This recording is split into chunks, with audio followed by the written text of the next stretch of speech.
Hello and welcome to a new update on this channel. Today I announce a change that I made to the Demo My WordPress plugin. This is an update that contains a new feature for this plugin. Starting from now, it will be able to create demo instances for a single plugin installed on the main blog for which you created the demo. So until now, it was able to create demo instances only for network active plugins.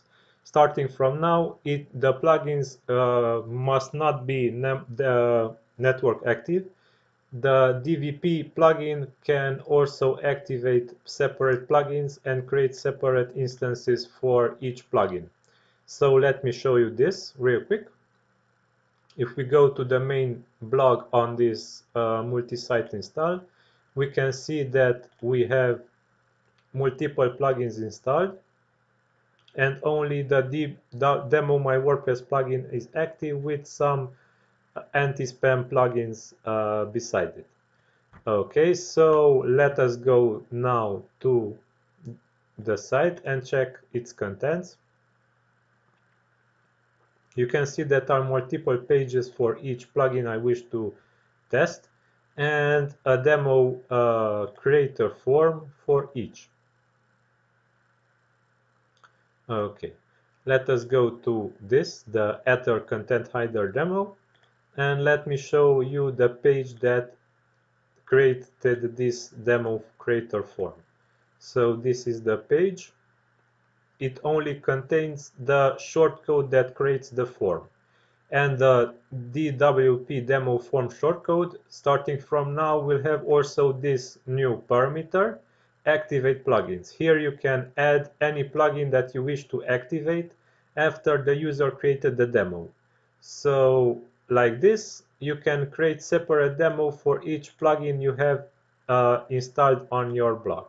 If you wish to activate multiple plugins, you can enter here a comma-separated list of plugin names. Plugin names must be like this. This is the folder in which the plugin resides, and this is the PHP file name in which the plugin header is located.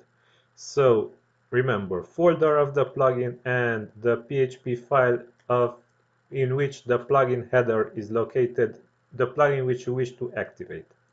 Okay, and like this, the plugin will activate only this plugin, this single plugin for the user, and the user will be able to test it. Also, a new feature that was introduced in the plugin is that starting from now, it will be able to also know index, and another cool feature is that it will be also able to hide inactive plugins on demo pages.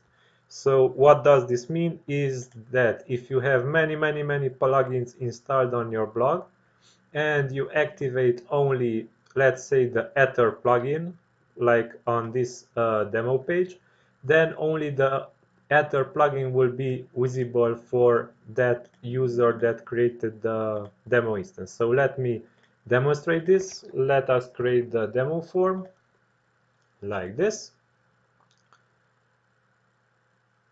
Okay, let us try again because the captcha expired. Okay, so we have the demo form and the Ether plugin is active. If we go to plugins, we should see only the Ether Content Hider plugin active and no other plugins available to the demo user. So remember, this is a demo blog I created from this multi-site install. So here are all plugins installed because this is my multi-site install. I still did not refresh the page. I am still logged in as admin, and here I am already at my demo blog, and only the Ether plugin is active and only this is visible for the demo user. Okay, so let's get back to Demo My WordPress plugin settings. If I would uncheck the hide inactive plugins on my demo page, then here all other inactive plugins would be also visible. And the demo user would be able to activate them if he wanted to. Okay. So yeah, this is the main update I got for this plugin. I hope you will enjoy this change, and don't forget to subscribe to this YouTube channel. Until next time, stay awesome. Bye bye.